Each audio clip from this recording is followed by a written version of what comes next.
Hey guys, and welcome back to this channel. In this video, I'll be showing you guys how you can add an overlay on CapCut PC. So for instance, you have this video and you want to overlay this video on top, but you want to be able to see both of them. Go to the video section of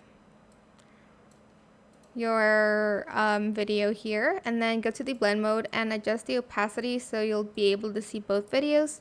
You can also adjust the blend mode to fit your video as well. And here, as you can see, you're looking at two videos. You can also overlay a green screen as well. So select green screen and then select the video that you want to use, maybe this one. So you're going to go to the green area, select remove background, chroma key, and then select the color picker to select only the green bit.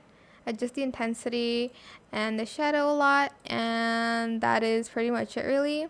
That's how you can overlay videos on CapCut. I hope this tutorial was helpful for you guys. Don't forget to like, comment, share, and also subscribe to this channel if you haven't done that already. If you have any more questions about this video, just leave it in the comment section down below. I will try my best to answer them all for you guys. And if you found this video helpful, please click the thanks button as well. That is it. Thank you so much for watching. Bye.